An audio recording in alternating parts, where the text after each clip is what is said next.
All right, mic check, I'm good. So I'm Max Ceron, CWB Association Welding podcast. Today we have a really cool guest, Welding podcast. The show is about to begin. Hello and welcome to another edition of the CWB Association podcast. My name is Max Ceron and we are here at Fabtech doing great things with great people as always. And the tradition lives on. Today I got Rae Ripple here with me. Hello. For a fantastic. It's great to see you, Rae. Of course. We do this every year. Yeah. Every year. And so it'll continue to be a tradition. Do it again next year. Till too. we're little old people. Damn right. Yeah. Damn right. So, first of all, it's great to see you. Great to have you out here. Great to see the whole crew. This was a theme that came up yesterday often was, what do people get out of Fabtech? Everyone's got a different reason to be at, these types of conferences. But for some of us business aside, there's a longing to reconnect with like-minded friends and individuals.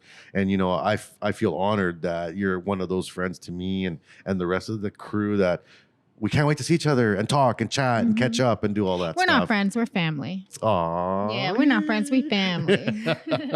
So, it's been a year, right? So it's been a year, and a lot of things can happen in a year. A lot. Right. And someone like Rae, who moss is never going to grow on that rolling stone. Hell no. So where do we start?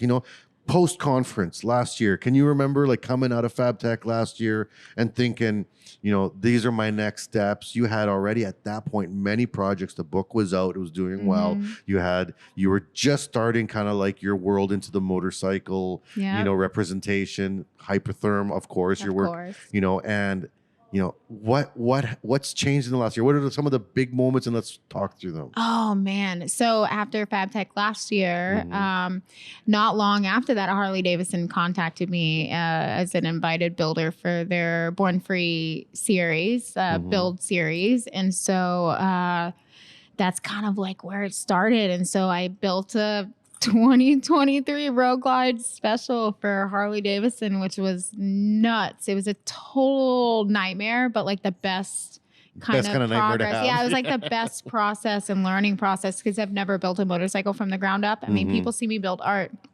And I'm just an enthusiast that likes to stand on that thing, and do stupid stuff on it and just ride. And so it's crazy. I don't claim to be a builder by any means, but I definitely got that check mark, I think. Now, let's talk a little bit about your motorcycle life. For you just love riding. You love motorcycles. I love riding. I love motorcycles. And when did you get into that? When did that love affair start? Well, honestly, it kind of started by accident, kind of like everything that I do. Like I start doing something because, what I do is work now. And so I I kind of adventure out into something else. And never have any intentions of it being anything or coming out of anything. And so I bought a motorcycle because my kids are older now. And I never really got that reckless life, because I was always responsible and had to take care of kids and all of that kind of stuff. And they're older now. And so I was like, you know what? I want a Harley Davidson. And so I bought a bike. And then, of course, when you ride with jackasses, you ride like a jackass too. And so that's kind of where it came from. And this stunt riding, never had intentions on stunt riding whatsoever, but I would hang out with all these stunt riders and I would see them doing all these cool things. And I'm like, man, I want to do that too. I was always the one that was sitting off to the side, oh, she's just here with her little Sportster, and I wanted to do something cool. And so I just let go and started standing on it. And I imagine there was some biffs there. There must have been some wipeouts. Oh yeah, I crash all the time. Yeah. I crash all the time. And how did your bike feel about that? Oh, good crash protection. Good crash protection. I go through handlebars sometimes a lot, but other than that, it does pretty well. It holds up really well. Good. Now, as a motorcycle enthusiast, and getting into now this work with Harley, did you feel like this was the match you wanted? What if What if Yamaha would have called and been? No, I'm just kidding. I have dirt bikes. So Yeah, but you know what I mean? Like, or was this like a yes moment for you at that? This was huge. Well, and I'd kind of done some stuff with Harley before. I speak for their students and like stuff like that. So I've visited their York operations plant. I mean, I've done stuff where they've sponsored me to be, at schools or colleges or whatever. But like, it was kind of like Harley's a lot like Hypertherm. They just want to see what you're doing. You know what I mean? They want to watch for a minute and then see, what you have, not what you have to offer, but they just watch for a minute and kind of see how what it you're aligns, about. yeah. And then they go from there. And so like, I'd already kind of done some work with them, but like, I remember walking into the York operations plant and after I got to see everything, and I remember like telling my manager, and I was like, man, one day Harley's going to give me a motorcycle. And a year later, they contacted me to build for the Invited Builder series. And so it's the power of manifestation. it is. Yeah. Your thoughts are energy. And I've been 100%. Telling everybody this, man. Your thoughts are energy. We talked about it last year. Yep. You just make it real. Like there's everything that's supposed to come to you will come to you, especially if you change your thought process from that negative thinking into positive thinking. Give it to the universe. Let the universe return itself back to you. And everything you want, everything you've ever dreamed can always come true. You just have to fight for it. Yeah. Now, so the motorcycle thing, is that a term thing? Is this every year? Is this an ongoing position for you? Or was the project over and done and now it's like, what's happening now following up? So finished a bike and it went to Born Free, of course, to California. And then it went on tour with Harley Davidson for a while. But of course, my schedule doesn't allow me to go on tour with it sometimes. And so I was busy doing school visits and other things. And so I just got the bike back, which is nice. And so I think it's not necessarily like a yearly thing. Next year, they'll invite another group of builders for it. Cool. But the bike is mine and I do get to keep it, which is awesome. So now I get to crash it, which is great. So now I can like do all the cool stuff. You don't have to be so worried about it. Yeah, I don't have to be so worried about dropping it because I always drop everything. So. Well, they're heavy. Once they start going, man, they go. They do. So I think the next thing, my next goal with them is I want that Rae X Harley Davidson. I want the apparel. I want to be able to have my own line with them and like be able to change and shift the apparel part of the industry of the motorcycle world because everything's always leather and chains and let's put some fashion into it. Like, I mean, we got Post Malone and Jason Momoa, but we don't got no girls that have done some stuff. Yeah, Pride of Gypsies is always repping there. But where's the women and why does it have to be all dark and hard, right? Yeah, I'm here to change that. Good, your thoughts are energy. You put it out in the universe. Well, I'm manifesting it. The fashion last night was nice. There was your dress was beautiful at the reception, but in general, I've seen a lot of nicely dressed people, and I like to see that. I did hear someone say that I wish it wasn't so casual, but that's because people made it casual. Like a lot of people came from the show, and like I remember last year, like you were. It was like ballroom. Ballroom, and I think even the year before that too was like ballroom, and like I remember I was sitting at a table and I was like eating cheese, and I was like, man, there's so many people in jeans, and this guy was sitting next to me and he was like wearing jeans, and I was like, oh, I'm so sorry, I was not meaning not judging you. I mean, and just collectively. He's like, I came straight from the show, and everybody I talked to that were wearing jeans came straight from the show. I think it's because that's called time management. Yeah, I left at like 2:30. I mean, it takes me 3 hours to get ready. I mean, I don't know about a dude, but like, I take a while. You know how long it takes to brush his hair, and make it look nice? It's hard. Yeah. It is so hard. I had a bow in it last night, trying to make the bow everything nice. The bow was great. The bow was great. You were very handsome, and also happy birthday. Thank you very much. I had a great time last night. I'm glad. AWS threw the best birthday party. For you thank you AWS for inviting my closest 200 friends last night to your birthday party. To my birthday party. I love it. Yeah, I love it. But I love clothes though. I never really could afford them growing up or dressing the way that I want to dress. And like, I got a little jingle in my pocket. And so it's nice to be able to go thrifting and spend $50 and not worry about how I'm going to come up with milk money now. But like, I also love clothes and shopping and fashion. I love I can watch fashion shows. I would love to attend like a New York Fashion Week or I'm on it. I want to be there for like the week and do the all the lead up stuff, and Oh, because it's not just a show that's on. Like there's so much that goes on during like Fashion Week in New York. Oh my God, I would. I'm gonna be there one day. One day you're gonna see me at the Met Gala too. You just wait. You gotta do more than just be there. You gotta tell me when you're gonna be there, so I can. You want to to be my date? I would 100% come out in that, and I will invest into some drip. We'll get you in some Versace. I love clothes. I love clothes, and I'm on like a Shania Twain meets the 70s kick right now. I'm sure next year when you see me, it'll be something else. But I just love experimenting. Everybody should experiment with clothes because clothes are just it's amazing. An expression, and it's such a cool accessory, you know. And like you take so much advantage of like what clothes have to offer you, and it's so cool. I love it. I love it too. So like let's talk about the reception last night. We had this get together, and there's industry, obviously. It's AWS. They have their section chairs. There's lots of young people, lots of the old guard. And for you as an artist, not necessarily an AWS welder, or what's your goal to be there? Invited, barge in like Ivan, who's like, I'm just here, no one's gonna tell me I can't come. We did that one year. I think it was like 2021. Yeah, Ivan didn't even have a place to stay. Oh, I know. He crashed on my couch for a little while. He was like, I'll just sleep on the bench outside. I'm like, sir, no, sir. I don't think so. And so like we had heard that the AWS reception thing was going, and we had just left the show, and we were still in our Fabtech clothes, but the show, the Netflix show, it just came out. So we kind of had like a little status. We had a little status then. And so me, him, and Frank just busted into the reception and just like crashed it in our regular clothes. And everybody was in like ball gowns and tuxedos and like all this stuff. But like, I love going, not just because of all my friends that are there, but like I have a vast collection of dresses. Yeah, and you need opportunities. And I'm trying to wear them all the time.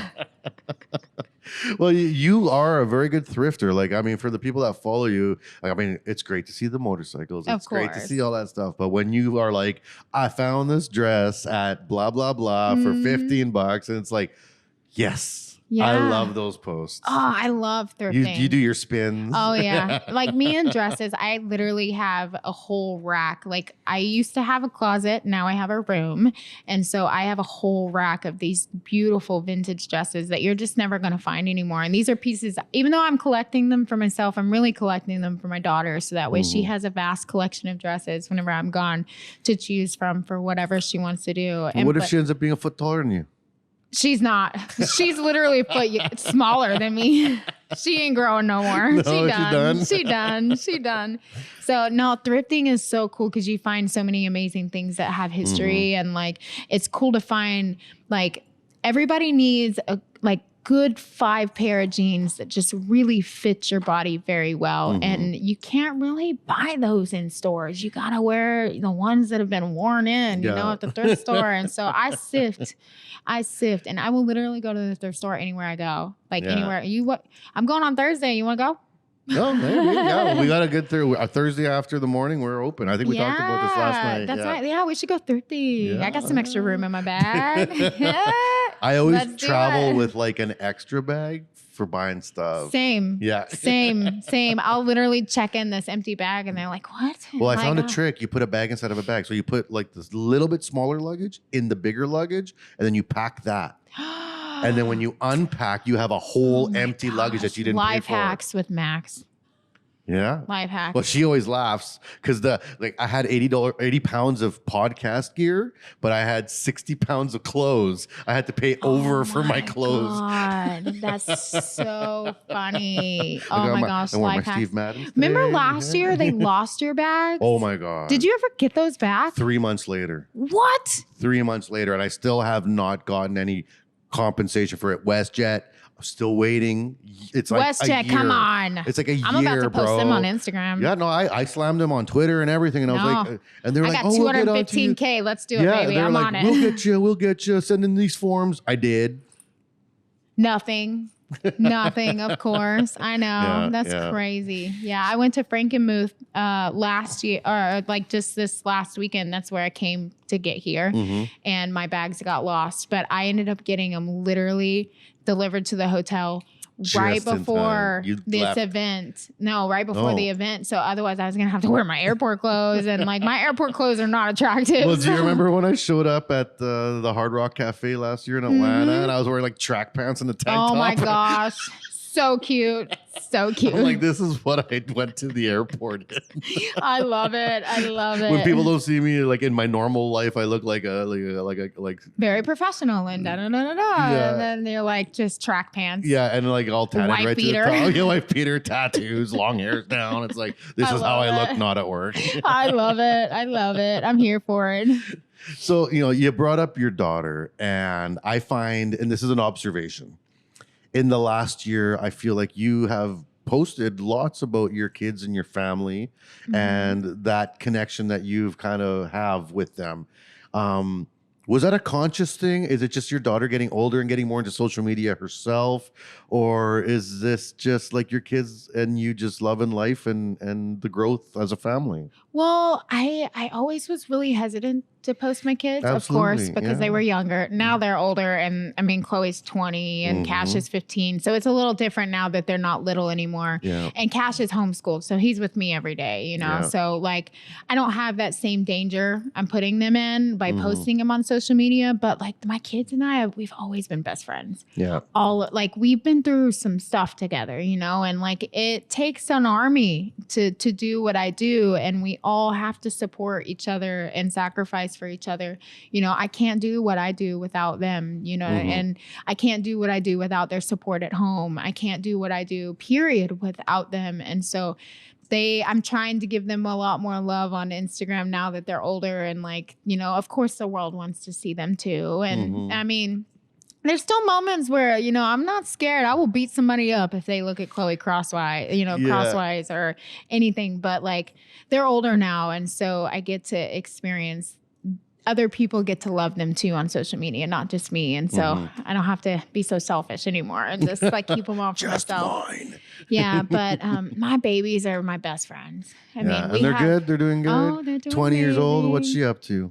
Just doing her thing, doing her thing. Good. Yeah, she's got a little job at a little sandwich shop. She'll probably start working for me full time, not in the shop, but like on the administrative. Does she want to? Yeah, she does. Yeah, because my dad was always like, "You can come work for me," and I was like, "Hard no." No, she really does. She really does, because she knows she'll get a lot of freedom and she can like take off when she wants. Because then she can't be like, "Oh, mom, I'm sick," or "I'm whatever." Yeah. And like I know she's gonna take off. So, yeah. but everything I do for them. I'm trying to leave them behind like a whole legacy to take yeah. care of, so that way they don't ever have to worry about anything ever again. So this everything I do is for them. Now, you just said, you got the 217K. 15, I think. To a 15K. Hashtag WestJet. Hashtag WestJet.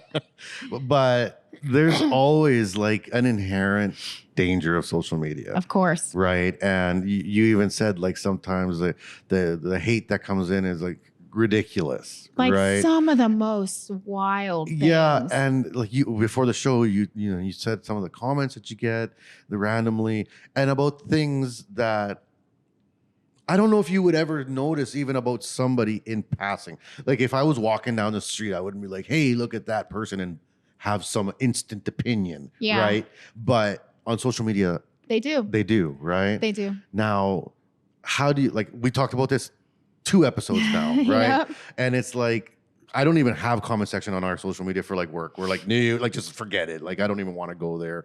I don't get a lot of hate on mine, but I'm not like I'm nobody knows me, right? So, it's Everybody like knows my you. 6 followers. Yeah, but everyone knows me like in this spectrum. Yeah. I'm not social media strong, right? How do you not let that affect you? And then with your family, your motorcycles, the Harley, the Hypertherm, how do you keep it all separated?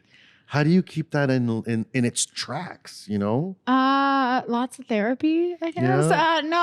I'm a very big proponent of therapy. Yes, therapy is a key. And if Yeah. you can't afford therapy, like talk to somebody Yeah. because I mean, it really, really does help to like get things off your chest. I think I used to be so bothered by comments and like things all the time, but now I really learned that the hate keeps you on the algorithms, you know? So keep hating, keep talking, keep commenting. Like, Yeah, if you hate and you're watching. yeah, I mean, like that's the way. But obviously, I do a lot of controversial stuff. I mean, I like stand on my Harley, and like, of course, it's always all my girls. This is what I love about social media, though. It's like I'll be like doing some like Something wild silly. thing, Yeah, and yeah. like all the girls are like, "Yeah, queen, whatever." And there's always like one dude that's like road rash, blah blah blah blah blah. Where's your Sit helmet? down, Yeah. yeah, you should not be doing that. But you're just a woman, you know. And then they always get super offended after they've tried to offend me. I'm like, you know what? But you're just a Ken. And then for some reason, they get so upset. We know the over that. reason. We do, Yeah. but we do. But no, honestly, keep the hate coming. It keeps me on the algorithms. I mean, not everybody loves, I'm not a Kim Kardashian by any means, but look at these women that are some of the richest women in the world, and look how much hate they get. They get more hate than love on anything that they post, but they don't care. Is it affecting them? No. Is it great? Is it affecting me? No. It's just going to keep me on the algorithm. So keep posting, boys. I think that social media just puts it in front of you, but I don't feel like it's any different than real life.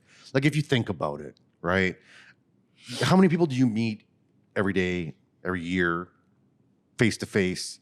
And how many of them are your friends 5 years later? Yeah. Oh, yeah. It's a very small group. So like the people that love you and you love back is small and will always be small. Yeah. Right? Everybody outside of that's going to be kind of like periphery BS. Yeah. You know what I mean? So I think the internet, it just magnifies it. Yeah. So like you're looking at it through a giant lens, but it's really no different because there's still just nobodies at the end, like to you, right? It isn't. That might have sounded harsh. Well, but yeah. like for instance, like my children's book, like I got an Amazon review and this guy was like, I bought your book. I realized it was trash. I was trying to give it to somebody as a gift and I just threw it away. And I was like, but you still bought it. You still bought it. So even though I get 2 cents off of it, you still bought it. Thanks for the 2 cents, literally, for sure. Yeah. But I mean, I didn't create that book for an adult. I created it for a child. I created it for a child that, you know, I really did put some thought and effort into exactly what they want, exactly what they need, exactly what they want to see and what they want to do with it. This is for them. I don't care if you don't like it. Yeah. They love it. And that's all that matters to me. So you still bought it. You can put whatever you want on it, whatever. Yeah, start the campfire with it. I don't care. Who cares? Yeah. Who cares? You still bought it. And Yeah. that's all that matters to me is that, I mean, even if you're a hater and you're still supporting, you know what I mean? Yeah. I mean, who was it that I was reading this interview with somebody and they were like, yeah, it was a celebrity. I feel like it was with Skims or something. What is my deal with the Kardashians right now? But That's anyways, all right. I think it was like Skims and like they were talking about it and they were like, but you still bought it. You Yeah. still bought it. You can buy it to talk about it, but you still bought it. That's all Yeah. that matters. So, I mean, I'm used to it. I don't care. Yeah. And do you find any pressure from the companies or the organizations you work with in terms of their expectations of your social media? Like there's got to be a little bit of that. There's got to be a little bit of like, hey, can you do this or can you stay away from that? Like No, honestly, I think everybody knows I'm pretty feral. And so why try? Yeah, like I'm pretty set in my ways and I do things my way for a reason and it works. And so either you trust that or you don't. And if you don't, oh my gosh, speaking of that, I had this company, I've been looking for a crane. So if anybody has a crane that they want to send me, please let me know. You can email me. Like A-frame A-frame or column? Like a column, like I'm actually looking for a crane. So if you got one, like email, you can hit me up on Instagram. I'm really looking. It really not nothing Just like a like 5 times. yeah, and nothing like crazy. Crazy. Well, this company reached out to me on LinkedIn. I'm fixing to put them on blast. I'm not going to tell the company name, but I hope you are listening. So they reached out to me on LinkedIn and they were like, oh yeah, we'd love to send her a crane. Because these sculptures that I'm doing are getting bigger and bigger and bigger. You can't just be flipping them with a forklift or anything. That's dangerous. And I don't have employees. Yeah. It's just me. And so they were like, yeah, we'd love to sponsor this crane. And like, I got them all that down to all the measurements in my shop. Everything was going good. And then we were supposed to do one last final Zoom meeting before they shipped it down to install. And then me and my manager were sitting in the meeting and they never showed up. Right. And so like about 10 minutes later, we get this email and they were like, hey, look, we're really sorry for the confusion, but we should have caught this earlier, but we're a Christian and family-based company. And we feel like that she's just not a good fit. And my manager was like, you obviously have no earthly idea who this woman is. The F. Yeah. Like what? So she went on and she was like, you want to talk about Christianity? All right. So she threw like a couple Bible verses in there in that reply and like all kinds of stuff. And then ended it with the good old fashioned Texas, I'll pray for you, that kind of thing. And like, I took offense to it, but also it coincided with a church I just spoke at. And everybody knows I may drop F-bombs, but like me and God are tight. Like me and the universe are tight, And we've been through some stuff together, I don't take that stuff lightly. And so I am very passionate about family. I'm very passionate about the kids. I'm very passionate about all of this stuff. I mean, honestly, I love the metalwork, but my heart is with the littles. My heart is with that kind of stuff. And it coincided with this church I went and spoke at. And like right after I was done, the preacher's wife came up and put her arm around me. She's like, now, I know we got a lot of slack for Rae being here today, blah, blah, blah, blah, blah. And I was like, why did you invite me to stand in front of your congregation if y'all didn't want me here? Yeah. And why would you say that now? You could have not said that. In front of everybody. Yeah.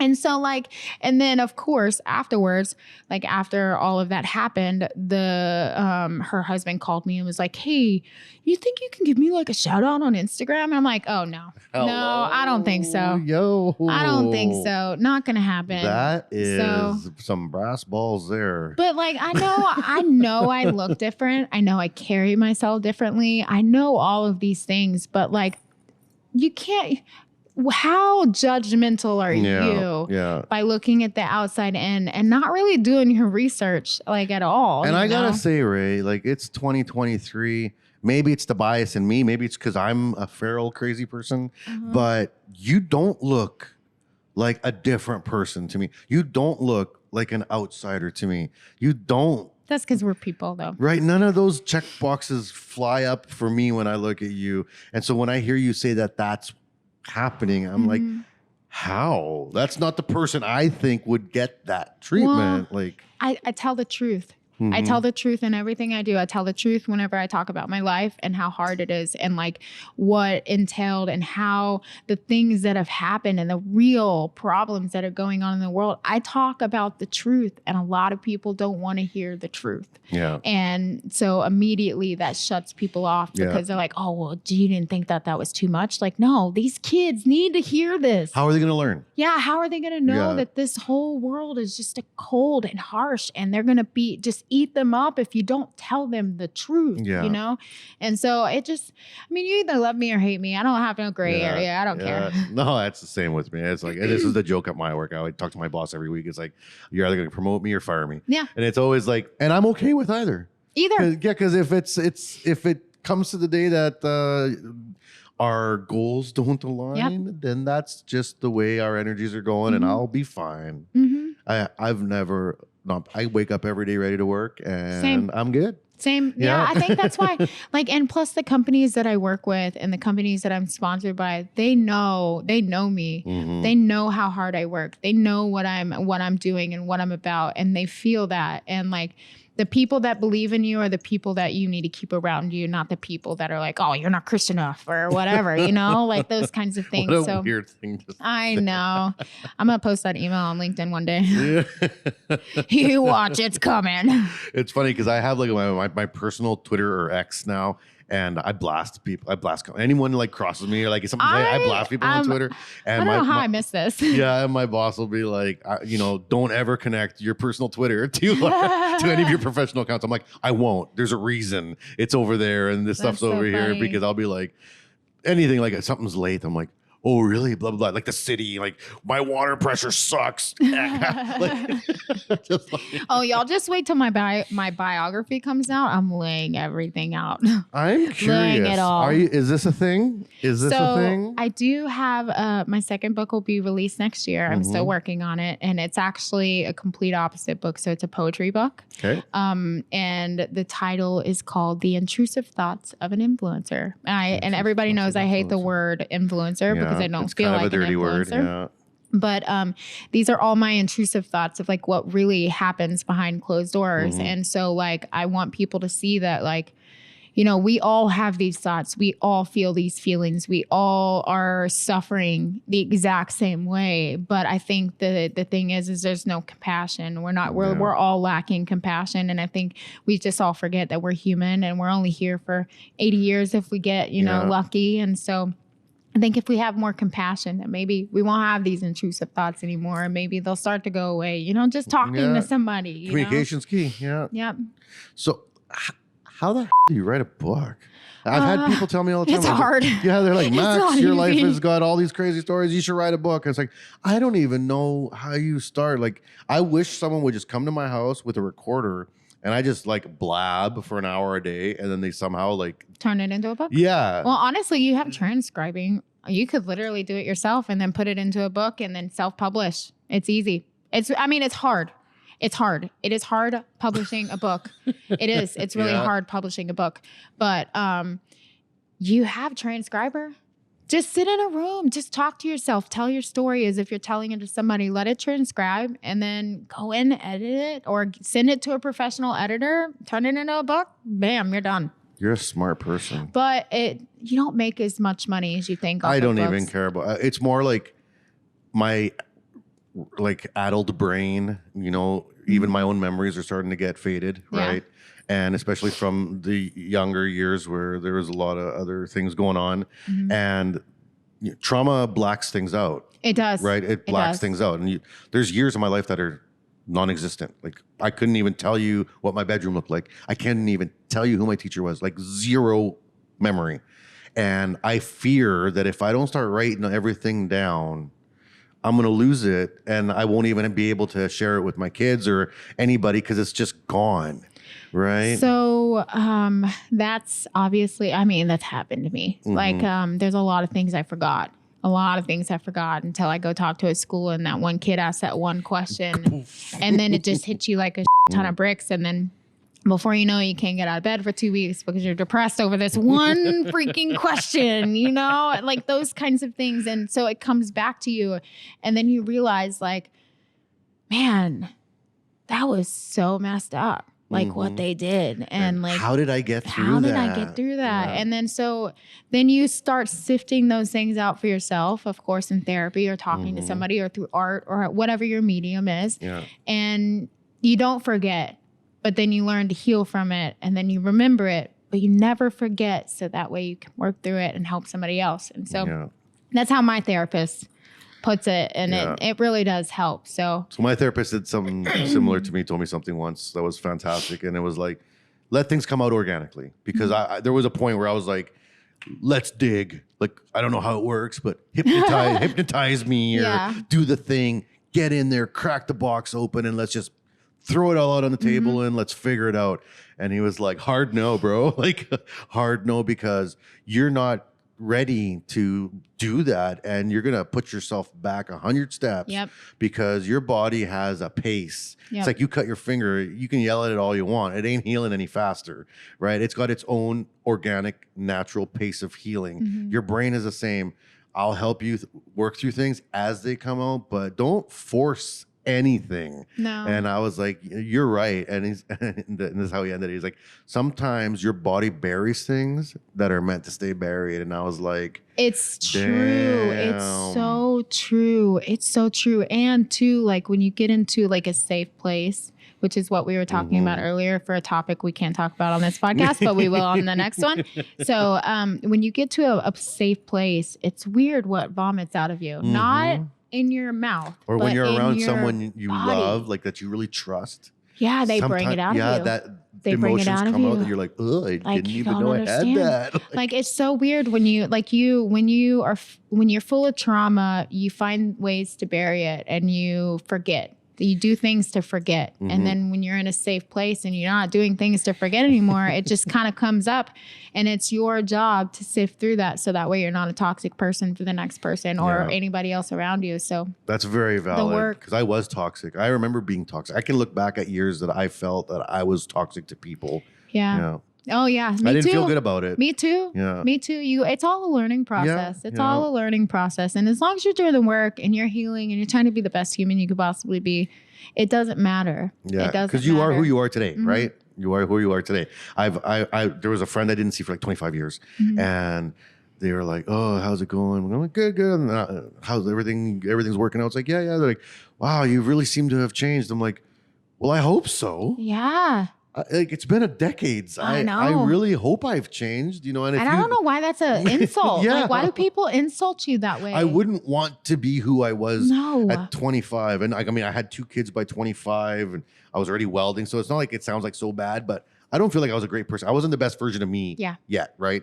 And I'm glad that I've evolved, because if I didn't, I feel like that would have been much worse. Oh, for sure. For sure. I think everybody has trauma too. And I think that what you do with it is your responsibility. I mean, you can't carry the responsibility of what people have done to you forever, but what you do with that is your responsibility. Blame is an empty emotion. Yeah. And so like it's your choice to be like, yeah, man, that was terrible. But it's your choice of what happens afterwards and what you do with it. Me, I choose to tell the world, even though it's so hard to go do this sometimes. And there's a lot of times where I don't want to go speak. I don't want to stand up there. I don't want to tell you the story because I'm so tired of living in the past that it just like sometimes, and then those things come up and then you have to suffer for 2 weeks because you're trying to figure it out. And like, there's so much that goes on in it, but I know like, we were chosen, each one of us was chosen for something greater. We just have to find it.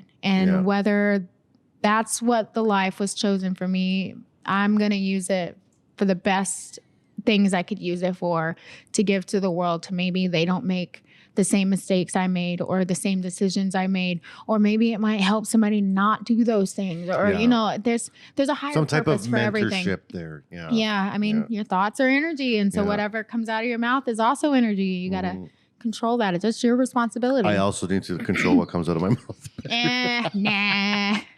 I mean, have you met me? Yes. I think it's why we get along so well. Exactly.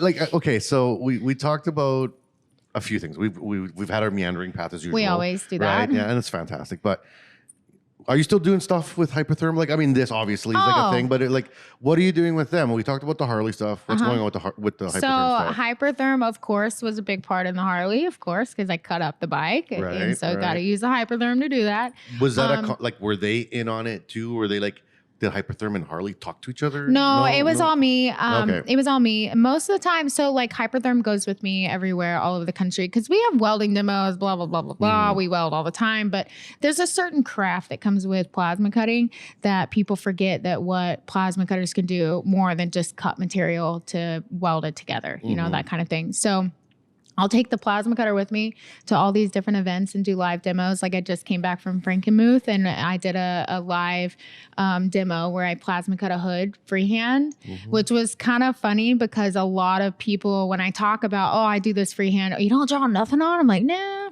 don't draw anything on. It just kind of comes from, you know, music and just lots of childhood trauma, you know? And so like, I just the mind. go for it. I just go for it. And so like, there was a guy that was watching and he watched me do the whole thing. And he was like, man, I'm not going to lie. I really thought that you were lying when you said that you did this freehand. And I'm impressed. Like, you really just go for it. And I was like, there's no mistakes in art. You just go for it. Well, you got the vision of an artist, which I don't have. Like, if I even try to write my name on a piece of paper, I'll run out of space because I forget how much space I have. And when I see artists, they can see where everything is before they even get in there. Yeah. No, honestly, I think that I'm a firm believer that every single person is built with one skill when we're born, one skill and one skill only, and that's creativity. Everything else we have to learn in life. Now, there's things that happen that bring it out of you, but every single person is a creative in their own way. It's just a matter of what happens in your life to give it to you. Yeah, and I know I'm a creative person. I'm very creative, but it's the visual arts. It's not my bag, right? I do music, and you're creative. And I'm creative in business, which has gotten me very far. I don't approach business the same way as many of my peers, which has done very well for me because I am never stumped. I'm not a stumped person because I got 1,000 ideas. Like, that didn't work. I got more. So that's worked well for me. And I very much thank people that have noticed and given me opportunities. And that I like that creativeness. I love when I get to be creative. Like I do presentations at Fabtech every year because people ask me to come out and just hear my thoughts. I'm not a technical presenter. I'm not out here being like, the flux core. And I do know that stuff. I taught metallurgy. People ask me to come to Fabtech to speak about, how to develop a workforce. It's complete theory. But it's just from my personal experience of working in the business for so long. And I love that because they're just crazy things I came up with that I've implemented in companies and it works. Yep. It's like, what book did you get that from? Oh, I'm not really sure. I kind of just thought about it one night. Did it once. I was eating these hot dogs once and then all of a sudden I was like, I was sitting with a glizzy and a beer. Basically, I mean, there's no science to any of this. It's just literally get out and just doing it, failing 1,000 times and letting those failures redirect you into something different. And sometimes you have to take the 10 steps back to move 3 steps forward, but you're moving in a direction. It doesn't matter what direction you are moving in a direction. And that is a big deal and should not be taken lightly. So I agree. It doesn't matter where you're going. You're going to find your way somewhere, I think I said, I don't know if it was our podcast, but it was a saying I heard in philosophy a long time ago. When the destination is unknown, any road will take you there. 100%. Any road will take you there. Think about it. Think about my life. I was a waitress who was in college to be a sign language interpreter. And then I left all that, started driving a tow truck. Left that, started firefighting. Left that. Now I'm welding, right? And doing sculpture work. And within that, what are all these chapters that happen that I didn't grow up around motorcycles. I didn't grow up around any of this. You didn't make a list at 18 being like, these are the things I'm going to do. No, I just went for things that I was doing at the time or that I wanted to do at the time, and it turned into something else. But like I said, once again, your thoughts are energy. And so if you want something, you got to fight for it. Like if you want Harley Davidson, you got to fight for it. If you want hypertherm, you got to fight for it. If you want the sculpture work, you want whatever. I was just talking to a kid on the floor. He's like, man, I'm an artist and it's just the money. I don't have enough money to do this stuff. And I was like, that sounds like an excuse to me. Yeah, get up. I mean, build. Yeah, fine. Like when I first started, I was doing this, I was finding free metal at scrap yards, the tow yard, everything, just trying to just find something to dip my hands in. But you have to do the stuff you don't want to do to get to the stuff you want to do. A lot of people don't know that the city of Big Spring called me to weld caps on water mains. And everybody's like, oh, you're not a real welder. You just weld art, blah, blah, blah, blah. But well, that's not what downhole welding caps on the water mains in Big Spring, America is, whatever. So you have to do the stuff you don't want to do to get to the stuff that you want to do. It takes time. It takes patience. It takes blood. It takes sweat. It takes tears. It takes crying yourself to sleep. It takes failing. It takes not paying your bills. It takes moving 15,000 times. People forget there's a process to this madness, and they want it to happen overnight. It ain't a straight line. You gotta work it. I mean, I was selling sculptures on Facebook Marketplace, which was Trading Post at the time, for $10, $15, $20. I'll give you $10 to just take it because I'm tired of looking at it. You have to go through those chapters to get to the good stuff. You have to. Now, each project, the art, the motorcycles, the hypertherm, it's in the past, in the rearview mirror now, the Netflix, but there's more stuff coming. Oh yeah. Right. And all these things keep coming up, are you sacrificing time for art now, or do you feel you're giving the art enough time? Because you got a lot of things pushing in on it. Well, I have Because at some point it gets hard. It is. Yeah. I've got a very long waiting list, and I have amazing clients that are very patient with me because they know that I'm chasing all these other things too. So I wish I had more time sometimes to work at home and work on art, but also too, I work my ass off. I like when I'm done with this is work. When I'm done with this, I go home and I'm working in the shop every single day, all day long, even on the weekends, like trying to get sculptures done and get them out. And you know, at night, like I'm working in sculptures all day, and then I come inside and I make dinner, and then I'm working on a book. I'm working on my next thing. Like I never take time off. You'll see me on a Sunday, maybe riding a motorcycle every once in a while whenever I need some time for myself. But it takes a lot of work. It takes a lot of work, and people just want things handed to them, and this is not. It's not that type you of industry. want it. Yeah. You gotta go for it. You gotta stay up till 1 o'clock in the morning writing the book. You gotta stay up till get up at 6 a.m. to go in the shop, even though it's 120 degrees outside by lunch, to force yourself to get this sculpture done. There's a lot of times that I want to quit and just go work at McDonald's, and I can't, because I was chosen for this life. Every single one of you listening were chosen for this life. Find that purpose, find what you love, and learn how to make money at it. And it's not going to be easy at first. You're going to make the $25, but that's $25 more than you had when you started. Yeah. So you have to fight for it.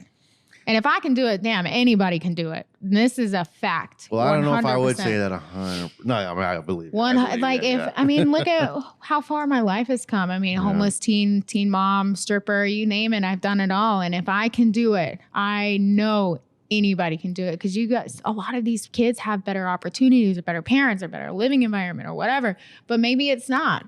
Maybe it's not a better whatever. You just got to get out there and do it. 2 feet in a heartbeat. Yep, that's it. Yeah. That's all you need. That's all you need.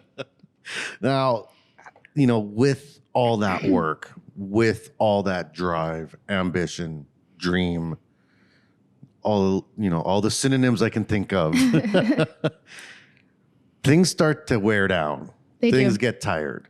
And I've been through it. I go through it quite a bit. I try to be very good with my staff for like flex time off. I get it. There's time that you just have to sometimes take for yourself. Yeah. I'm not very good at it. I preach it. I'm terrible at it. Right. I preach it. I'm like, yo, take care of yourself. You don't want to burn yourself out. Meanwhile, I never stop. Right. But what would be Rae's top 5 recommendations for chill out? What would you say? Like, hey, do this. Remember to do this. Like, one for me is like, drink water, people.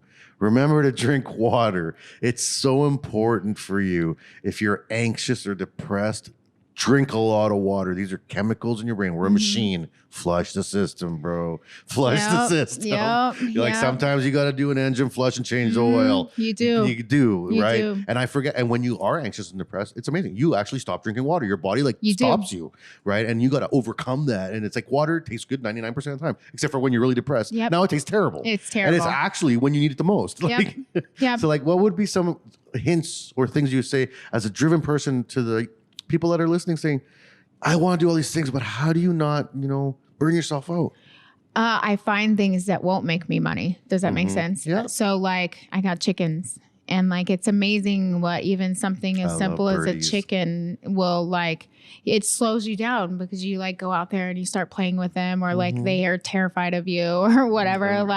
You're trying to make them love you, and like they look like little T-Rexes running through the yard. But like I got chickens, and that really helped. And then like of course like my plants, like the plants have really like shifted. Like a lot of things for me, because now like there's a certain calmness that comes with a good Sunday watering and a good repot day, and like watching the leaves wake back up on some fresh water.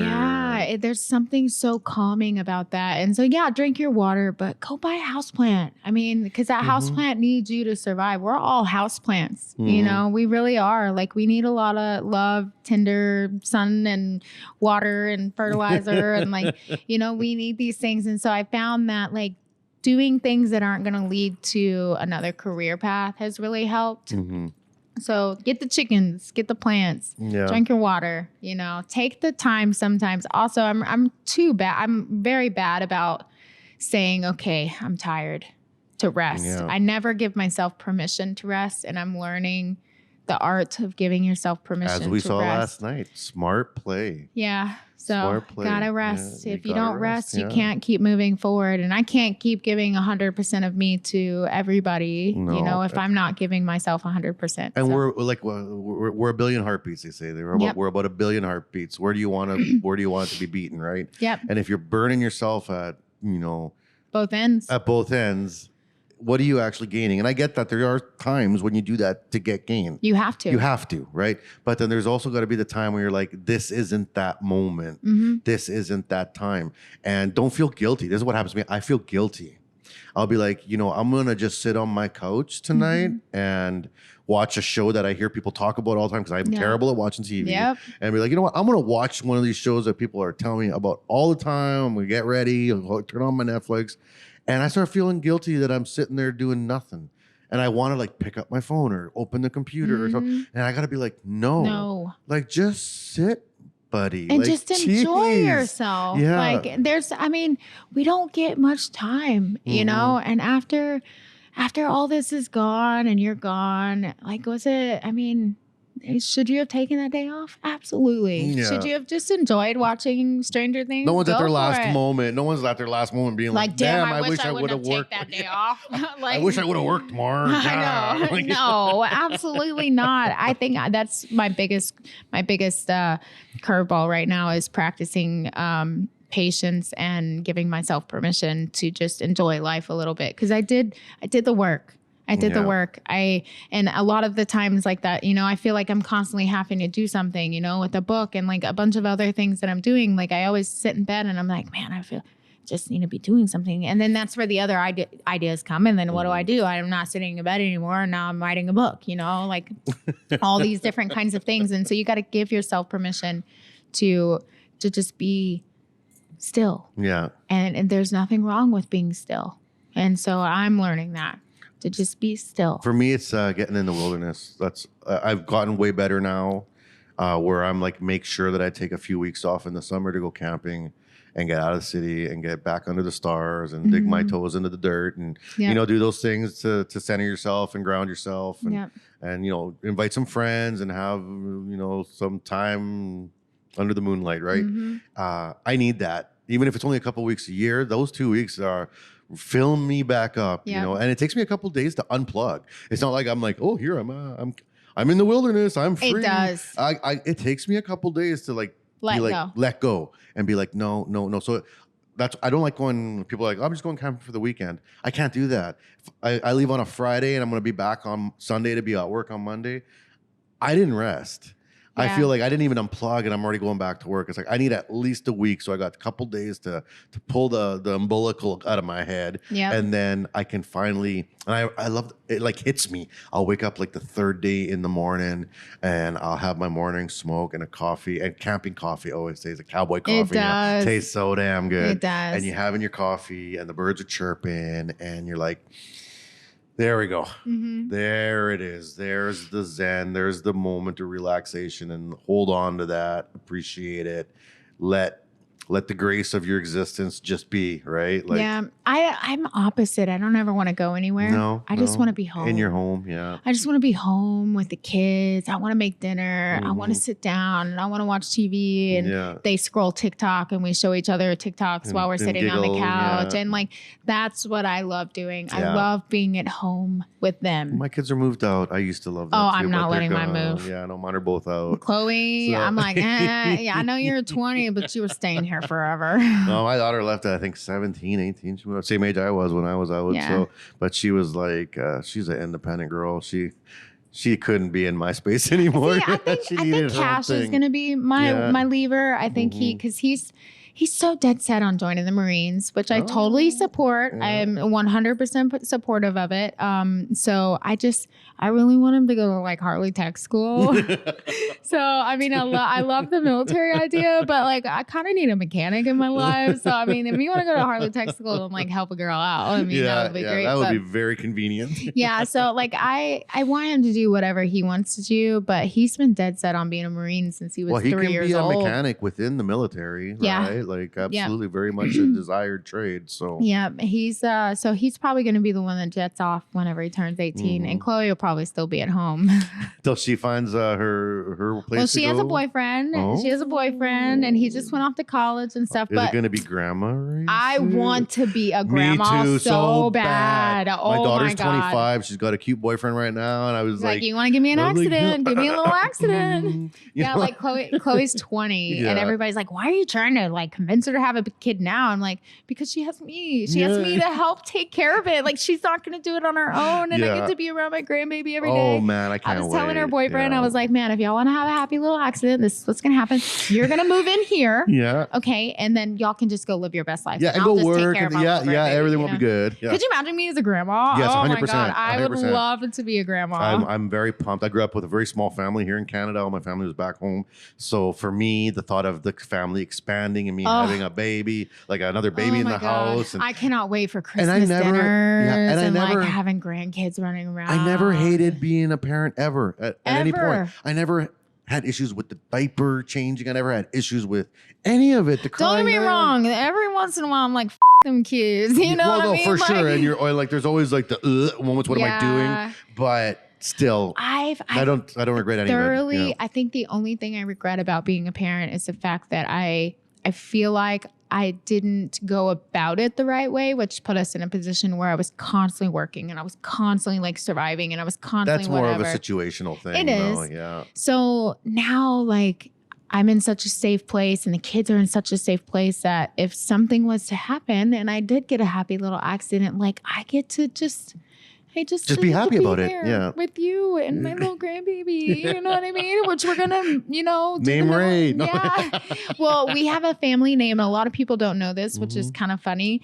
That I do what I do and my middle name is what it is. And so like my middle name is Monet. And I cut flowers and lace into everything. And so it's kind of, everybody calls me the reincarnated Monet, except for like the, female. Yeah. So Chloe's middle name is Monet also. And so we already talked about like the Monet is going to keep being a family name and stuff. Yeah, so don't you dare drop this. I know. So Jace already knows too. So Jace, just know, I know you know too. So how much are the kids a part of your relaxation? Like how empathetic are they to your needs? Like Chloe, Cash, are they like, Mom, you're working too hard right now. Like you need to chill out. Yeah, like, they do it all the time. They always tell me, hey, like you should just take that. Like I'll wake up in the morning. It's like sometimes and I'm just so tired, like just so tired. And Chloe's like, you should just take the day off. Take those cartoons where the eyes are like you're holding yeah, them with literally. And like she's like, you should just take the day off. And I'm like, no, I really have a lot of work to do. And like Cash will come in there. Yeah, Mom, you should just take the day off. I mean, look at everything you got done yesterday. Blah blah blah blah blah. But also, like we have a very tight knit relationship, and so like my relaxation with them, I just want to be at home with them. But Chloe is also like she does my nails and like things like that. So like all of we have so much time together. It makes it easy to just be like, okay, I'm gonna take the day off and just you gonna do my nails today? That sounds like a great excuse to take the day off. Then a little bit of lunch. Yeah, they're a part of everything. They're a part of everything. I mean, and Cash is now getting to the point where he's helping me a lot in the shop, whether he likes it or not.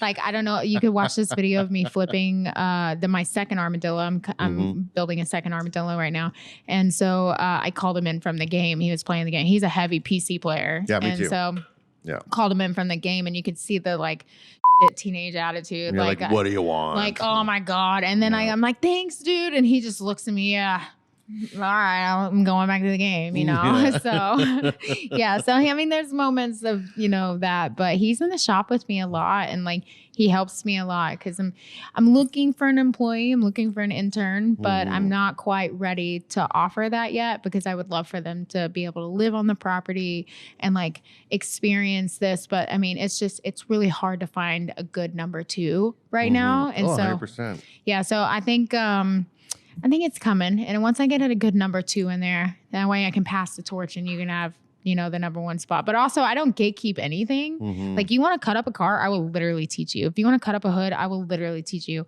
I will teach you everything you want to know because I need like an army of people. Yeah. I want like minions everywhere, you know? That's literally my plan too. Yeah. So like, I mean, this is my first, The first minion. the first minion. And I tell her all the time, like, I mean, I'm not holding back anything I know. Like I'm going to give you every skill I got.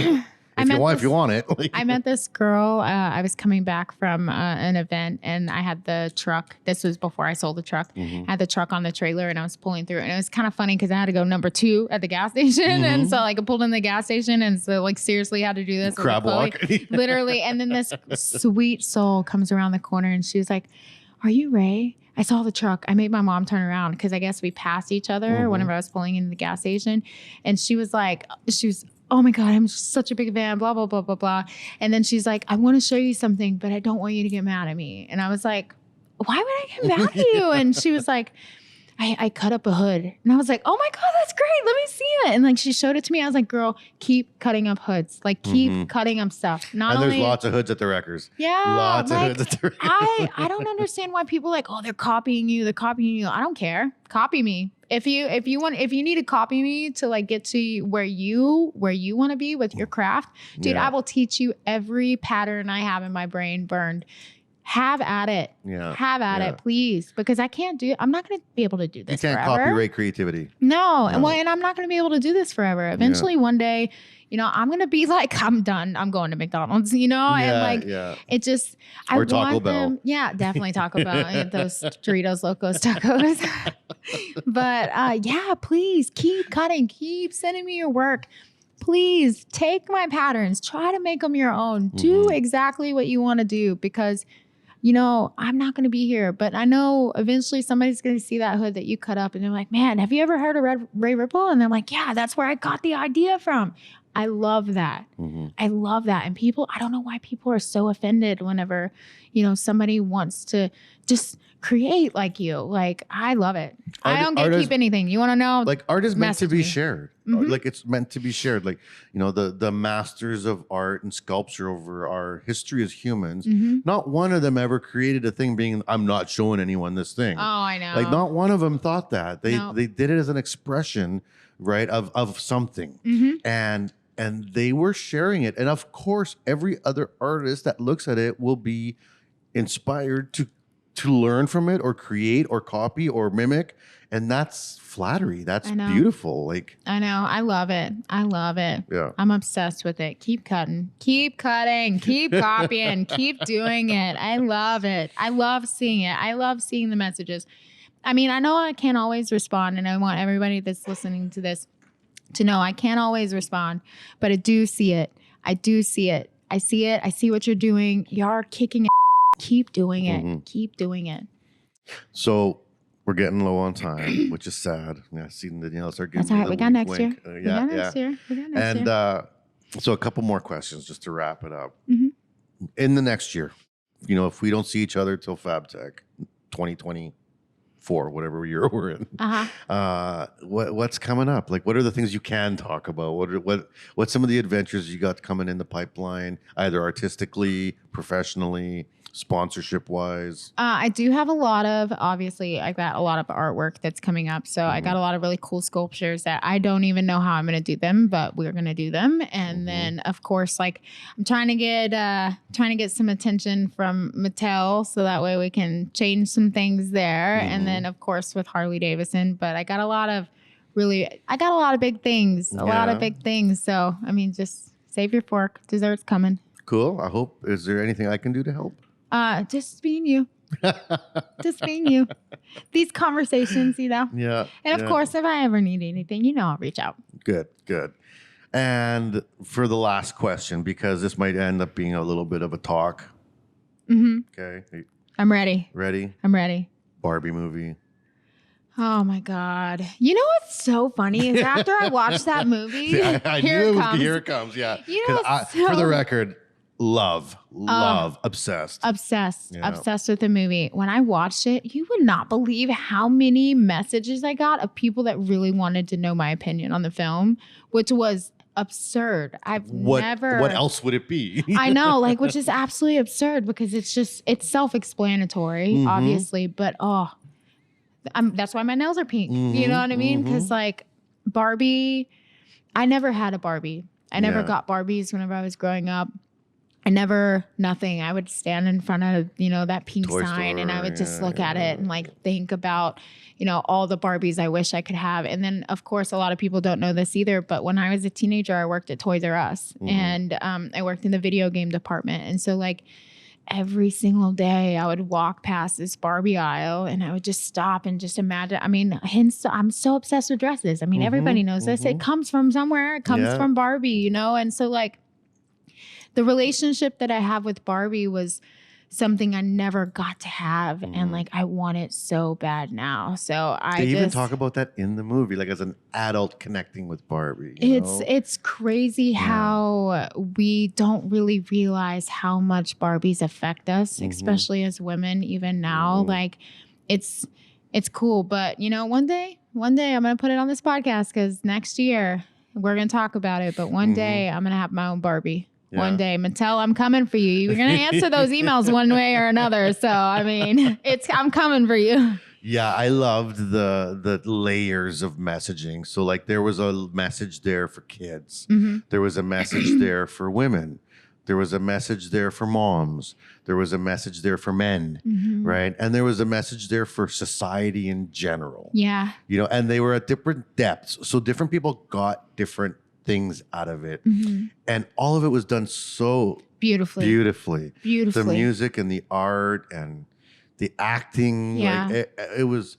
And there's lots of Canadians in that movie too, which made me quite proud. I know. Like, so like I was like, like 3 of the 4 main actors were Canadian. I was like, yeah, let's go. Such a good film though. And if you haven't seen it, you should definitely go see it because it did open up my eyes to a lot of things that I was doing too that I didn't realize that I was doing. You know what I mean? Just the patriarchy is deep. It is. Yeah. Well, and too, like, how Barbie is like constantly like, no, I got it. No, I got it. And Ken just wants to be helpful. There's so many men out there that just really want to be helpful. It's not a boastful thing. It's not that they're trying to take over or they think you're incapable or any of those things. They just want to be your accessory. Yeah. And that's it. Yeah. They just want to be your accessory. And I think sometimes even us as women, we forget that they just want to be there for us. And so I that's what I took from the film. Step is that back a little bit. Sometimes it's okay to just accept help from a man or from anybody. You don't have to just fight this and do it all alone, and that's kind of like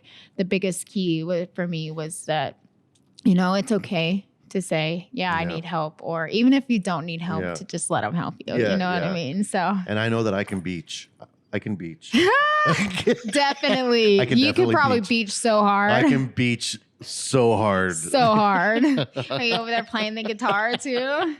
And then everybody's just trading spots. That was my favorite part. It was hilarious. That was my favorite part. I watched an interview on why they chose that song because they were like, when they think of manhood, that's the song that they think of. It's such a bro song, right? It is such a bro song. Yeah. Such a bro song. Oh my gosh. Such a great film though. Very beautifully done. The color grading, very specific to the color grading. And so next year, whenever we talk about this, everybody will understand why I'm so just in love with the color grading of the film. But also like Company 3, shout out. But it's such a beautifully made film. And I think it broke the record for the highest grossing film in like history, I believe, is there was what it some was. records broken, yeah. And it was like up at the top for a long time and still rolling around. And I can't wait for it to come to TV, or like whatever streaming, so I can watch it a few more times. And I haven't watched it with my nieces, so I want them to come over and watch it with me. And they've already seen it, but I'll watch it again and again. Oh, and again for and again. sure. The whole family, we all went and watched it together. Yeah. So from that, how much of a correlation, and then like you said, shout out Mattel, so this meant something to you also in terms of your career. When you saw Barbie movie, you started connecting some dots there, right? Well, I've been trying to get Mattel's attention for quite some time. I have their attention on the Hot Wheels side. I love the Hot Wheels, but like, you know, I realized some things too in the movie. Yes, we have Barbies for everything, but there's a lot of Barbies missing. There's a lot of Barbies missing that we desperately And some got need. canceled, like Pregnant Barbie. Oh yeah, that one was weird. That one was weird. But there is still so many Barbies that haven't been made yet that we need right now in this time, where it's what a time to be alive, to be a woman. I mean, like Fabtech 2019, I was like one of maybe 3 women on the floor that weren't working for a company that was just here, and now we have women everywhere. Yeah. Now there's a line at the women's restroom. There used to not be one. You know what I mean? Like things like that. Like it's amazing to see how far we have come in the industry. And so we're still lacking some of those Barbies that we need in the industry for Where's these Welder little girls. Barbie? Mattel, I'm working on it. I'm Welder working on it. Barbie. If they'll answer my damn emails, With come little on. sticker tattoos that you can put on. Hey, I'm working on it. I'm working on it. I've got a dream. I have a vision, and I'm going to fight for it. I feel like I do have a responsibility, especially for the ladies in the industry and, you know, our future ladies of the industry to fight for us in this. And so I do not take my role or my following or any of the things that I do lightly. I know there's a grave responsibility that comes with it, and I'm going to use every bit of it to fight for exactly what we need in the education system, as far as with the trades and getting kids in the trades, and for the girls and for the Barbies and for all of us. I am, and that's a promise. I'll never stop until we have it. Yeah, and one of the best messages of that movie is actually made my wife cry. And as soon as I see how much it affected her, I really made a conscious effort to really try to absorb the message. Was, you know, you don't need to apologize to anyone for being you. Ever. You are who you are, good or bad. That's never apologize for being who you are. And I love that message. And I was like, 100%. I used to apologize for my behavior. I think we all do it. For everything. I don't anymore. I don't care, because it's either you either love me or hate me. Like I said, there's no gray area. And I think every woman deserves to feel that way, to where they don't care. You know, I don't have to apologize for what I'm wearing. I don't have to apologize for what comes out of my mouth. I don't have to apologize for standing on a Harley. I don't have to apologize for welding. I don't have to apologize for anything, because I'm here and I'm not just a woman. Yeah. You know? Yeah. And I'm definitely Knuff. Yeah. For sure. For sure. He's a Ken. I am not a Ken. You're not a Ken. You are a Max through and through. If you are literally Alan. You're an Alan. Oh my God, Alan is You're so an rad. Alan. When he kicks at the end. Yes. Like, oh You're every woman's Alan. Thank you. You're Thank every you. woman's Alan. That is a compliment through and through. I'll take that. I'll take that. All right, Rae. Well, we're out of time. Any shout outs or anything you want to say to anybody about either the show or yourself or what's going on? Just a thank you to Hypertherm for always believing in me and going with me everywhere, and so I can show what their machines do, and, you know, changing the industry. I wouldn't be here without them. And so shout out to Hypertherm. Awesome. And thank you so much for taking the time to be here with me today. Of course. I can't wait for next year. Awesome. Well, I think we're going to do something tomorrow or the next day. We're going to have some fun. Yeah, we're for not sure. leaving yet. All for right. sure. And to all the people that have been following along with the podcast, this is now day 2 of Fabtech. 2 more to go. Lots more interviews coming up. We're having tons of fun. We'll see how my voice holds up by Thursday, but I promise the guests will be fantastic, and we're going to have a good time. So stay tuned and catch them all. And until the next time, I'll see you then. We hope you enjoyed the show.